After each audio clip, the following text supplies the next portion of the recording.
नमस्कार, मैं श्रुति सिंह। स्वागत है आप सभी का इनसाइड झारखंड न्यूज के इस बुलेटिन में। चलिए जानते हैं आज की खबरों के बारे में। खबरों की शुरुआत करते हैं राजधानी रांची से। चंपई सोरेन के मंत्रिमंडल विस्तार के बाद कांग्रेस खेमे में गहरी नाराजगी देखी जा रही है। शनिवार को रांची के निजी होटल में एक साथ एकजुट होकर कांग्रेसी 10 विधायक शनिवार देर शाम आला कमान से अपनी बातों को अवगत कराने के लिए दिल्ली रवाना हो गए, जबकि 2 विधायक आज दिल्ली पहुंचेंगे। इनसे मिलने चंपई सोरेन मंत्रिमंडल के कैबिनेट मंत्री बसंत सोरेन नाराज कांग्रेसी विधायक से मिलने पहुंचे। नाराज कांग्रेसी विधायकों से मिलने के बाद झामुमो कोटे से मंत्री बसंत सोरेन ने कहा कि विधायकों में कोई नाराजगी नहीं है, हमारी पॉजिटिव बातें हुई हैं और हम सभी पूरी तरह से एकजुट हैं। कांग्रेस विधायकों के दिल्ली जाने वाले सवाल पर बसंत सोरेन ने कहा कि वो सभी दिल्ली जा रहे हैं, ये उनकी निजी राय है, वो अपनी पार्टी के आला कमान से मुलाकात करेंगे।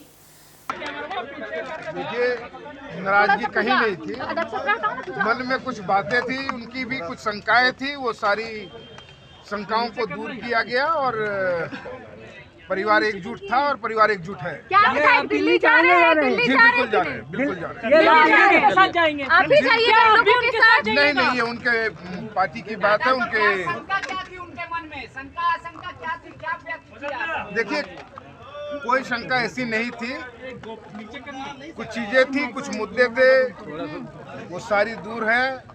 कुछ संशय था, वो भी जो है स्पष्टीकरण चाह रहे थे, जिसकी स्पष्टीकरण उनको दे दी गई है, वो संतुष्ट है और वो परिवार के साथ है और परिवार के साथ। दिल्ली जाने से पहले रांची एयरपोर्ट के लिए जा रहे कांग्रेस विधायक अनूप सिंह ने कहा कि सभी 12 विधायकों ने एक मत होकर अपनी बातों को सीनियर लीडर्स के सामने रख दिया है।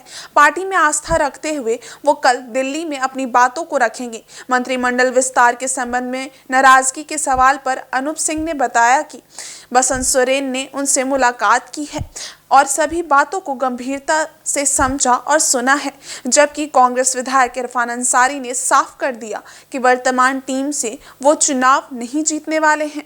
जनता में गहरी नाराजगी है, सभी बातों से आला कमान को अवगत करा दिया जाएगा। हम लोग का आला कमान से बातचीत हो रहा है, हम लोग अपने शीर्ष नेता के टच में हैं। हम लोग अभी 8 विधायक यहाँ पर हैं, हम लोग दिल्ली जा रहे हैं। 2 विधायक एयरपोर्ट पर डायरेक्ट पहुंच रहे हैं और 2 विधायक कल आएंगे। हम लोग की जो बातें हैं वो हम लोग तमाम विधायकों ने एक मत में जाके हम लोग ने अपनी बातों को सीनियर नेताओं को बताया गया है और हम लोग पार्टी पे आस्था व्यक्त करते हुए हम लोग दिल्ली जा रहे हैं। दिल्ली जाकर जो भी AICC की तरफ से हमारे लिए ऑब्जर्वर नियुक्त किए जाएंगे, जिनसे बात करना होगा उनसे हम लोग बात करने। सर डिमांड क्या है? ये डिमांड आपको PCC बताएंगे। बसंत जी ने आपको बता दिया होगा कि वो क्यों आए थे।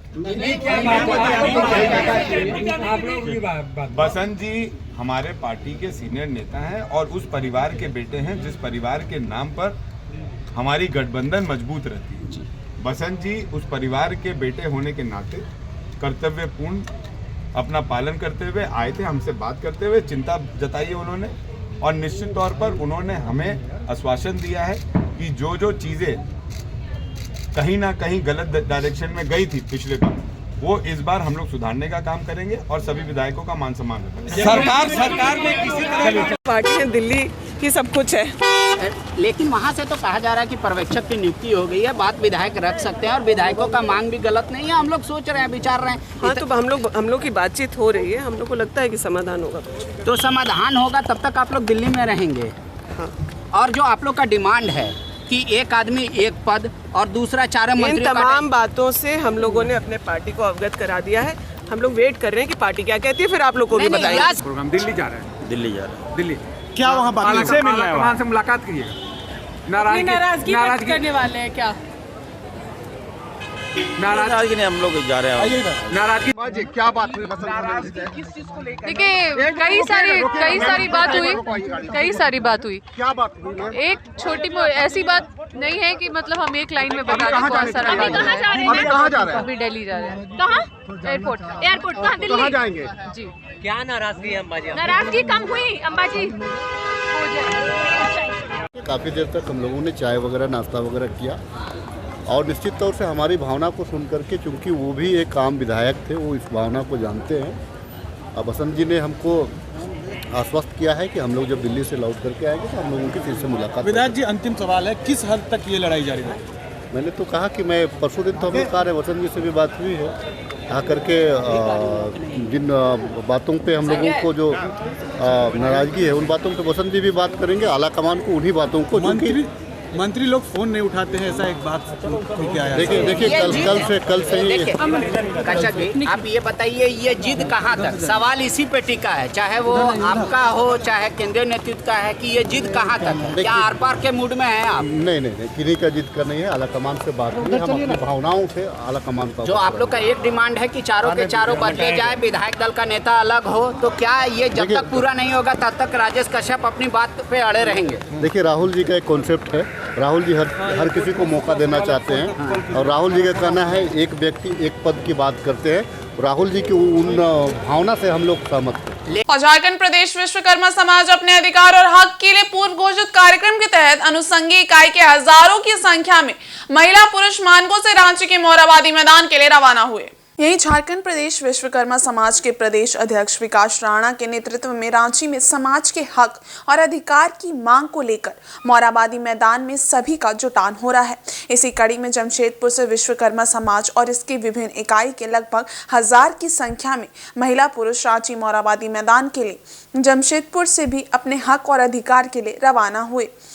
इस संबंध में जानकारी देते हुए समाज के अर्जुन शर्मा ने बताया कि विश्वकर्मा समाज की अनदेखी राज्य में हो रही है। विश्वकर्मा समाज को राजनीति का अधिकार देने, विश्वकर्मा समाज के लिए सरकारी योजनाओं को धरातल पर उतारने, सरकारी नौकरियों में विश्वकर्मा समाज को जगह देने समेत विभिन्न मांगों को लेकर आज रांची के मोरहाबादी मैदान में समाज के लोग एकजुट होकर समाज के लोगों के हक व अधिकार के लिए अपनी रणनीति तय करेंगे, ताकि भविष्य में अपनी आने वाली पीढ़ी को सक्षम बना सके और हमारी राजनीति में भागीदारी सुनिश्चित हो सके। समाज और उसके अनुषंगी इकाई जितने हैं, कल्याण समिति, सभी मिल करके इस रैली में जमशेदपुर से रांची मोरहाबादी मैदान में जा रहे हैं और वहां जा करके हमने शक्ति प्रदर्शन करेंगे। इस विश्वकर्मा समाज के जितने बंधु माताएं बहनें लगभग 1000 से ज़्यादा की संख्या में होला पूछ कर रहे हैं और सभी जाकर के अपने अधिकार को मुस्तैदी से रखें। हमारा झारखंड प्रदेश विश्वकर्मा समाज का विकास राणा प्रदेश अध्यक्ष है, उनकी नेतृत्व में यह कार्य चल रहा है और जमशेदपुर से जमशेदपुर विश्वकर्मा समाज के नेतृत्व करते हुए सभी पदाधिकारीगण हैं, सभी को धन्यवाद और वंदन करते हैं। हमारी मांगे है कि विश्वकर्मा समाज को राजनीति के अधिकार दीजिए, विश्वकर्मा समाज के लिए विकास के लिए आर्टिजन डेवलपमेंट बोर्ड को गठन कीजिए। हमारी मांगे है कि विश्वकर्मा कौशल विकास योजना लागू की गई है। विश्वकर्मा समाज जन्मजात से इंजीनियर होते हैं, उसको ट्रेनिंग न दे करके बल्कि इंटरव्यू ले और उस इंटरव्यू में पास करते उसको सर्टिफिकेट दे और उसको अधिक से अधिक अपने लोन को मुहैया कराएं कम ब्याज में, ताकि उनको रोजगार चले। हमारे सदियों से बढ़ई लोहार का सरकारी नौकरी में कंपलसरी नियुक्त की जाती थी, लेकिन वह करीब वर्षों से वह बंद कर दिया गया है। ये सरकार की मानसिकता को हम लोग बर्दाश्त नहीं करेंगे। हम लोग अधिकार के लिए मरेंगे मिटेंगे। आज मोरहाबादी मैदान में कुछ कर रहे हैं, पूरे झारखंड से लाखों की संख्या में हुआ आ रहे हैं। आत्मनिर्भरता और स्वावलंबन को लेकर पूरा देश पहल करता दिख रहा है। इसी के तहत केंद्र सरकार कई ऐसी महत्वाकांक्षी योजनाएं लगातार चला रही है जिससे लोगों को रोजगार सृजन कराया जा सके। कई लोग सरकारी योजनाओं से जुड़कर आत्मनिर्भर बनने का प्रयास में लगे हैं, तो कई लोग स्वावलंबन को लेकर पहल करते नजर आते हैं। इसी के तहत राजधानी रांची के ग्रामीण क्षेत्र नगड़ी में गन्ना व्यवसाय से कुछ एक परिवार जुड़े हुए हैं जो खुद गन्ना का खेती कर गन्ना रस बेचने के माध्यम से अपना स्वरोजगार चलाकर अपने और अपने परिवार का जीविकोपार्जन करने में लगे हुए हैं। इस व्यवसाय से जुड़े एक व्यक्ति ने बताया कि खुद से गन्ना का उत्पादन करते हैं और उसका रस निकाल कर हम उसे उचित मूल्य पर बिक्री करते हैं। इससे प्रतिदिन की कमाई 1 से 1,500 की हो जाती है। रोजगार में आप लोग लगे हुए हैं? करीब 1 साल से कर रहे हैं। अरे गन्ना वगैरह कहाँ से लाते हैं? गन्ना अपना खेती लगाते हैं, खरीदबो करते हैं। इसके पहले क्या करते थे? इसके पहले खेती बाड़ी करते थे। अच्छा, फिर कैसे इसका विचार है? लेबर नहीं मिलने के चलते उसको छोड़ दिए हैं और इसको शुरू किए हैं। इसी से पूरा भरण पोषण परिवार का ही जूस बेच के होता है। हो जाता है और खेती बाड़ी थोड़ा मोड़ा धान से खेती करते गन्ना हैं। ऐसे बाजार में भी बेचते हैं, गोटा गन्ना कि सिर्फ जूस ही बेचते हैं? नहीं, इसी में सब बेचते हैं। अच्छा, इसी में बेचते हैं। कितना कमाई हो जाता है? वही 500, 700, 1000। गर्मी में तो थोड़ा ज़्यादा होता है। वहीं एक अन्य का कहना है कि हमारे पास राह चलते राहगीर गन्ना का रस पीने आते हैं और काफ़ी शुद्धता के साथ हम गन्ना का रस बेचते हैं। गन्ना रस बेचने की शुरुआत हमने उचित मुनाफा मिलने के कारण से। गन्ना वगैरह कहाँ से लाते हैं? ये अपना खेत से लाते हैं काट के, ताज़ा गन्ना। यहाँ पर 20 रुपया रेट में मिलता है, इसलिए ज़्यादा ग्राहक यहाँ खड़ा होते हैं। वो भी बिना बर्फ़ वाला शुद्ध प्योर गन्ना जूस। वहीं एक अन्य गन्ना व्यवसायी का मानना है कि इस व्यवसाय से जुड़ने पर स्वरोजगार का अच्छा सृजन हुआ है और हमारा जीविकोपार्जन भी बेहतर हुआ है। पर बिक्री ज़्यादा होती है। कौन लोग आते हैं? ज़्यादातर रोड चलने वाला लोग आता है, नया अपना खेत में है। सालों भर बेचते हैं? सालों भर बेचते हैं, बस एक आध महीना बरसात में गैप रहता है। मतलब हर महीना खेती होता है? खेती एक ही बार अभी होगा, सो साल भर चलेगा। वो गन्ना साल भर चलेगा? हाँ, साल भर चलेगा। अपना काटते जाते हैं। कितना रोजगार हो जाता है रोज का? कोई फिक्स नहीं रहता है, 200, 500, 1000 रुपया ऐसे होता है। एक रोड वाला ग्राहक है, कहाँ रुका कहाँ नहीं रुका। जूस बेचने के पहले खड़ा कतारी बिक रहा था गन्ना, उसके बाद लाया आदमी, देखा कि जूस में ज़्यादा है तो फिर जूस मशीन मंगाया। और हर वर्ष की तरह इस वर्ष भी जुस्को के द्वारा कदमा में जैम स्ट्रीट का आयोजन किया गया था, जहां शहरवासियों ने और कई संस्थाओं ने बढ़ चढ़कर हिस्सा लिया। वहीं जुस्को के द्वारा एडिशन 4 में जैम स्ट्रीट का आयोजन शहर के विभिन्न हिस्सों में किया जा रहा है, ताकि हर क्षेत्र के लोग इसमें अपनी सहभागिता सुनिश्चित कर सके। इस बार कदमा में जैम स्ट्रीट का आयोजन किया गया। वहीं जैम स्ट्रीट में कई संस्थाओं के लोग एवं युवाओं ने बढ़ चढ़कर हिस्सा लिया। युवा अपने अपने प्रतिभा को लोगों के सामने उजागर करते दिखे। वहीं दूसरी तरफ युवा मतदाता को जागरूक करने के उद्देश्य से जिला प्रशासन के वरीय पदाधिकारी भी जैम स्ट्रीट में उपस्थित होकर युवाओं को जागरूक करते दिखे। का पर्व है, वो देश का गर्व है और इस महापर्व में हम लोग पूरे पूर्वी सीमों के जितने भी मतदाता हैं, खासकर युवा मतदाता हैं, उनसे यही अपील करेंगे कि एक तो अपना वोटर आईडी कार्ड जरूर बनवा लें अगर नहीं बनाया है, और दूसरा जब भी चुनाव की घोषणा होती है और इलेक्शन डेट आती है, अपने अपने घरों से जरूर निकलें। और हम लोग का जो टैगलाइन भी है कि यूथ इस बार बूथ चलेंगे, यूथ चलेंगे बूथ, तो बूथ जरूर जाएं और अपने फर्स्ट वोट को काउंट जरूर कराएं। हम में से कई लोग होंगे जिन्होंने अपना पहला वोट नहीं दिया है। आप सबसे अपील है कि पूरे जमशेदपुर में बाहर निकले चुनाव के दिन और अपने पहले मत का, पहले अपने वोट का प्रयोग करें, क्योंकि आपका मत आपका अधिकार है, आपका भविष्य है। धन्यवाद। 3-4 एडिशन करते हैं और पिछले साल से हम लोगों ने डिफरेंट लोकेशन में किया है, ताकि हर सेक्शन में हर लोकेलिटी के लोग पार्टिसिपेट कर सकें। तो नवंबर, दिसंबर, जनवरी और ये फरवरी का इस साल का ये लास्ट एडिशन है। और आप देख ही रहे हैं कि कितनी लोग सुबह सुबह उठ के आए हैं 6:30 बजे से। तो खुशी है कि काफी लोग इसमें एंजॉय कर रहे हैं। और इधर जमशेदपुर में हुनर की कमी नहीं है। यहाँ से निकलकर कई लोगों ने विश्व के मानचित्र पर अपनी अलग पहचान स्थापित की है। शहर से सटे आदित्यपुर निवासी एक युवक ने इंजीनियरिंग का अजब मिसाल पेश किया है। अगर वाकई इसे ऑटोमोबाइल कंपनी इस्तेमाल करना शुरू करे तो सड़क दुर्घटना में लोगों की जान जाने से बच जाएगी। भारत देश ही नहीं बल्कि विश्व भर में रोजाना सड़क दुर्घटना में लाखों लोग अपनी जान गंवा बैठते हैं और इन तमाम सड़क दुर्घटनाओं में 50% दुर्घटना 4 पहिया या बड़े वाहनों की होती है, जिसमें कई अपने जान गंवा बैठते हैं। ऐसे में आदित्यपुर निवासी पप्पू कुमार ने ऐसा प्रोटोटाइप चेसिस निर्माण किया है जो 4 पहिया वाहनों में फिट हो जाएंगे और सीधी टक्कर पर चेसिस बाहर निकलकर आगे चली जाएगी और वाहन में बैठे तमाम यात्री सुरक्षित हो जाएंगे। इस चेसिस का विधिवत डेमो भी उन्होंने प्रदर्शित किया है, जहां स्पष्ट देखा जा सकता है कि पप्पू कुमार द्वारा तैयार चेसिस को वाहन के नीचे लगाया गया है और इसकी टक्कर सामने से आ रही एक ट्रक से होती है। टक्कर होते ही चेसिस निकलकर आगे चला जाता है और दुर्घटना के बाद वाहन और उसमें बैठे यात्री सुरक्षित रहते हैं। इस विषय में पप्पू कुमार ने बताया कि वर्ष 2018 में वे दिल्ली के एक ऑटो एक्सपो में शामिल हुए थे, जहां उन्होंने कई तरह के प्रोटोटाइप वाहन देखे थे, लेकिन इस तरह का कॉन्सेप्ट किसी ने नहीं किया था और वहीं से उन्हें इसकी प्रेरणा मिली, जिसके बाद वे इस कार्य में लगे और तकरीबन 4 वर्ष की मेहनत के उपरांत उन्होंने इस प्रोटोटाइप को तैयार किया है। वैसे पप्पू फिलहाल इसे पेटेंट करवाने में लगे हैं और इन्वेस्टर्स की तलाश में लगे हैं। उन्होंने कहा कि इन्वेस्टर्स मिलने के बाद ही इसे बड़े पैमाने पर बनाया जा सकता है। आदित्यपुर में रहता हूँ। कैसे दिमाग में आया सब? दिमाग में सर देखिए, ऑलरेडी मैं एक बात बता रहा हूँ, 2018 में मेरा एक research paper already IC engine में पब्लिश हुआ था।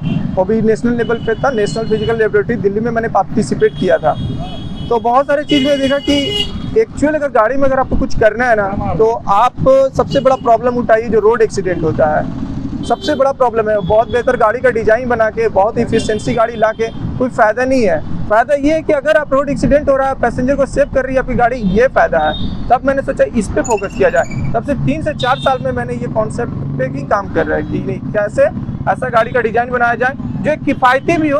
अगर करोड़ों रुपए गाड़ी का दाम हो और वो हम लोग नहीं खरीद पा रहे, तो बिल्कुल वो सही नहीं है। ऐसा वो किफ़ायती भी हो और सेफ्टी फीचर्स में हाई हो। और इधर सरायकेला कृषि पशुपालन एवं सहकारिता विभाग गव्य प्रक्षेत्र द्वारा पशुपालन विभाग के कार्यालय परिसर में 1 दिवसीय जिला स्तरीय पशु मेला प्रदर्शनी सह कार्यशाला का आयोजन किया गया। कार्यक्रम में मुख्यमंत्री चंपई सोरेन के प्रतिनिधि सनत कुमार आचार्य मुख्य अतिथि के रूप में उपस्थित रहे। उन्होंने कहा कि गव्य विकास कार्यशाला परिसर स्थित मिल्क चिल्ड सेंटर जल्द ही पुनः चालू कराया जाएगा, ताकि पशुपालकों को आसानी से अपनी दूध बेचने की सुविधा हो सके। उन्होंने कहा कि इस समस्या के समाधान के लिए वह मुख्यमंत्री से बात करेंगे, ताकि जल्द से जल्द कार्य हो सके। मौके पर जिला गव्य विकास पदाधिकारी संजय कुमार ने कहा कि जिले में गव्य विकास की कई योजनाएं संचालित हैं। इन योजनाओं में अधिक से अधिक लाभुकों को जोड़ा जा रहा है। उन्होंने किसानों को विभिन्न योजनाओं में अपनी कैटेगरी तथा सब्सिडी के बारे में जानकारी उपलब्ध कराई। कार्यक्रम में डॉक्टर रजनी प्रभा, डॉक्टर रश्मि तथा अन्य पशुपालक उपस्थित रहे। दूर दराज से ग्रामीणों को बुलाया गया है और इसमें एक तरह से हम लोग मेला प्रदर्शनी का कार्यक्रम रखे हैं और जिनका खाता में पैसा अंशदान हो गया है, हम उन्हें आमंत्रित किए हैं, गाय अपना पसंद करें और तीन समय का दूध निकालकर अपना संतुष्ट होकर ले जाएं। वहीं गोड़ाबांधा में नेताजी आदिवासी विकास समिति द्वारा 44वां पंचमी मेला का आयोजन बड़े ही धूमधाम से किया गया। वहीं मेले में मुख्य अतिथि के रूप में बाबूलाल सोरेन उपस्थित हुए। गोड़ाबांधा स्थित भालकी में नेताजी आदिवासी विकास समिति द्वारा 44वां पंचमी मेला का आयोजन किया गया। इस मौके पर पाता नृत्य एवं संथाली गाना का आयोजन किया गया। इसमें मुख्य अतिथि के रूप में झामुमो केंद्रीय महासचिव बाबूलाल सोरेन, विशिष्ट अतिथि के रूप में धालभूमगढ़ जिला पार्षद हेमंत मुंडा, गोड़ाबांधा जिला पार्षद शिवनाथ मार्डी, समाज सेवी मनोरंजन मंडल, ग्राम प्रधान आदि उपस्थित थे। मौके पर अतिथियों का फूल माला पहनाकर स्वागत किया गया।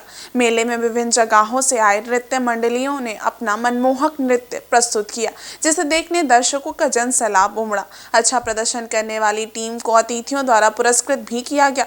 पुरस्कार के रूप में प्रथम पुरस्कार 12,000, द्वितीय पुरस्कार 10,000, तृतीय पुरस्कार 8,000 तथा चौथा पुरस्कार 6,000 प्रदान किया गया।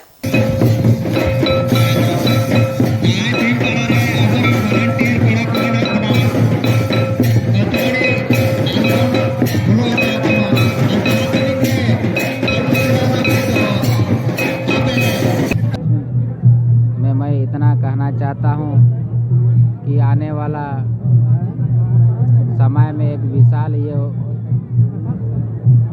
विराट रूप लेगा ये पाता, जो आज का भीड़ संदेश दिया कि हम लोग आदिवासी लोग एक है और हम लोग का कल्चर में मुख्य टुंगदा टमाक जो ढोल नगाड़ा होता है, वही एक तो परंपरा को बचाने का एक साधन है। तो मेरे ओर से जितने भी पता नाच, कोई भी समस्या का बात हो, कुछ भी ज़रूरत हो, तो मेरे ओर से सेवा करने का मौका मिलेगा, तो मैं सेवा के लिए तत्पर रहूँगा। और इतना संदेश देना चाहता हूँ कि आने वाला दिन के लिए एकजुटता का परिचय दे और भाईचारा का एक संदेश देना चाहूँगा कि मिल के रहे। और पोटका के विभिन्न जगहों में विधि विधान के साथ विद्या की देवी मां सरस्वती का विसर्जन किया गया। महिलाओं ने माता का श्रृंगार कर खूब सिंदूर खेला एवं खूब नाचती गाती नजर आई। महिलाओं ने कहा कि माता की विदाई बड़े ही हर्षोल्लास के साथ इस उद्देश्य से हम सब कर रहे हैं कि अगले वर्ष फिर माता की पूजा अर्चना धूमधाम के साथ कर सके। वहीं महिलाओं ने माता का श्रृंगार कर सिंदूर एक दूसरे को लगाकर बुजुर्ग महिलाओं से सदा सुहागन रहने का आशीर्वाद प्राप्त किया। इस दौरान नजदीकी तालाब में माता का विसर्जन किया गया। वहीं सरायकेला जिले के गमरिया प्रखंड अंतर्गत बलरामपुर में बीते 1 फरवरी को 11,000 वोल्ट हाई टेंशन तार की चपेट में आकर बुरी तरह घायल हुए राजकुमार राम की टीएमएच अस्पताल में इलाज के दौरान मौत हो गई। इधर आक्रोशित परिजनों ने बिजली विभाग द्वारा मुआवजा नहीं दिए जाने के विरोध में शव के साथ छोटा गमरिया सब स्टेशन पहुंचकर विरोध किया। बताया जाता है कि बलरामपुर निवासी राजकुमार राम बीते 1 फरवरी को अपने छत की ढलाई होने के बाद छत पर गए थे। इस बीच छत से सटकर गुजर रहे 11,000 वोल्ट हाई टेंशन बिजली तार की चपेट में आकर वे बुरी तरह जख्मी हो गए, जिसमें राजकुमार राम की पसलियां, पीठ और पैर 3 भागों में टूट गया था। आर्थिक तंगी के चलते आगे ऑपरेशन नहीं हो पा रहा था। इधर घायल की पत्नी आरती देवी ने बताया कि 2.5 साल से लगातार आवेदन देकर उनके पति 11 kVA वोल्ट तार शिफ्ट किए जाने की मांग विद्युत विभाग से करते आए हैं। इससे पूर्व 18 जनवरी को भी तीसरे बार आवेदन दिया गया, लेकिन विभागीय अधिकारियों ने इस पर ध्यान नहीं दिया। नतीजन ये दुर्घटना हुई है। गमरिया पावर सब स्टेशन में मृतक के शव के साथ परिजनों के अलावा राजनीतिक और सामाजिक लोग भी उपस्थित रहे। मौके पर गमरिया थाना प्रभारी राजू भी पहुंचे, जहां ग्रामीणों को समझाने बुझाने का प्रयास किया गया। देर रात विद्युत विभाग के एसडीओ प्रियंका पांडे और जनप्रतिनिधियों के सहयोग से परिजनों के साथ हुई वार्ता के बाद 5 लाख मुआवजा और अस्थायी नौकरी परिजनों को दिए जाने पर सहमति बनी। हम लोगों ने जेबीएनएल के पदाधिकारी माननीय एसडीओ प्रियंक जी के साथ, लोकल जेई संजय महतो जी के साथ एवं स्थानीय थाना आदित्यपुर और गम्हरिया के सहयोग से विभिन्न सामाजिक राजनीतिक संगठनों के साथ मिलकर के हम लोगों ने सौहार्दपूर्ण वातावरण में वार्ता किया। वार्ता के उपरांत पीड़ित परिवार को बिजली विभाग के माध्यम से, जेबीएनएल के माध्यम से 5 लाख रुपए की नगद मुआवजा राशि देने का सहमति बनी है। इसके अलावा पीड़ित परिवार के एक आश्रित को जेबीएनएल विभाग में टेम्पररी नौकरी प्रदान करने पर भी सहमति बनी है। और सरायकेला खरसावां जिला के कुकड़ू प्रखंड क्षेत्र के उप स्वास्थ्य केंद्र तिरुल्डी में महिला बांध्याकरण शिविर का आयोजन किया गया। सामुदायिक स्वास्थ्य केंद्र ईचागढ़ व वर्ल्ड हेल्थ पार्टनर के संयुक्त तत्वाधान में इस 1 दिवसीय महिला बांध्याकरण शिविर का आयोजन किया गया। स्वास्थ्य विभाग द्वारा सुदूर ग्रामीण क्षेत्र में सुरक्षित महिला बांध्याकरण को बढ़ावा देने के उद्देश्य से बांध्याकरण शिविर का आयोजन कर बांध्याकरण किया जा रहा है। जनसंख्या नियंत्रण अभियान को और अधिक कारगर ढंग से हर परिवार तक नियोजन को अपनाने के लिए ग्रामीण क्षेत्रों में शिविर का आयोजन किया जा रहा है। शिविर में 44 महिलाओं ने अपना बांध्याकरण कराया। शिविर में लाइन लगाकर महिलाओं ने अपना नामांकन कराया। नामांकन के बाद चिकित्सकों द्वारा महिलाओं का स्वास्थ्य जाँच, शुगर जाँच आदि प्रक्रिया के बाद ओटी में ऑपरेशन हेतु ले जाया गया। डॉक्टर दीपाश प्रियदर्शी व वर्ल्ड हेल्थ पार्टनर के डॉक्टर विजेंद्र कुमार महतो व चिकित्सकों की टीम द्वारा 44 महिलाओं का सफल बांध्याकरण ऑपरेशन किया गया। वहीं सीएससी ईचागढ़ के प्रबंधक रोशन कुमार झा ने जानकारी देते हुए बताया कि तिरुल्डी उप स्वास्थ्य केंद्र में ये चौथा 1 दिवसीय महिला बांध्याकरण शिविर का आयोजन किया गया। उन्होंने कहा कि ग्रामीण क्षेत्र में भी लोग काफी जागरूक हैं। पूर्व के शिविर में और आज के शिविर में महिलाओं की उपस्थिति बहुत ही अच्छी रही। उन्होंने कहा कि मेडिकल फिट कुल 44 महिलाओं का बांध्याकरण किया गया। शिविर सफल रहा। आगे भी इस तरह का बांध्याकरण शिविर का आयोजन किया जाएगा। उन्होंने कहा कि जिस तरह से महिलाओं का बांध्याकरण के प्रति रुझान देखा जा रहा है, उससे प्रतीत होता है कि ग्रामीण क्षेत्रों में इस तरह के शिविर की सुविधा आगे भी उपलब्ध कराए जाने की जरूरत है। उन्होंने कहा कि संख्या नहीं देखा जाता है, बल्कि अच्छा सुविधा उपलब्ध कराकर सफल बांध्याकरण को प्राथमिकता दिया जाता है। मौके पर ANM ज्योति रंजना सहित कई चिकित्सक कर्मी उपस्थित थे। लोकल पीपल के लिए कैंप, हम लोग का रिस्पांस अच्छा ही रहा है। और आज जैसे कि बताया गया 44 का भर्ती का कैंप किया गया। तो कैंप मोड में कराते हैं तो हम लोग सिर्फ कैंप का नंबर्स नहीं देखते हैं, हम लोग देखते हैं कि मतलब सबको अच्छी तरीके से जो क्वालिटी मिले, स्पेस के हिसाब से सबको सर्विसेज मिले और इवन वो कल अच्छे से घर तक जाए। तो हम लोगों के लिए नंबर्स डिपेंड उतना इम्पोर्टेंट नहीं होता है, लेकिन फिर भी 44 की हैं तो लाभार्थियों के लिए अच्छा ही है। और आगे भी कैंप कराने का हम लोग सोचे हैं, जैसे कि सहयोग रहता है हम लोग का विभाग का, CS सर का और BDO साहब का, लोकल प्रशासन का भी सहयोग बहुत सकारात्मक रहा है इसमें। तो हम लोग उम्मीद करते हैं कि ऐसा रहा तो तिरुडी में और भी 1-2 कैंप होगा और अच्छी तरह से होगा, तो इसको सफल कैंप कहा जा सकता है। और इस बुलेटिन में बस इतना ही। ब्रेक के उस पार है कुछ और खास खबरें, तब तक के लिए देखते रहिए इनसाइड झारखंड न्यूज। धन्यवाद।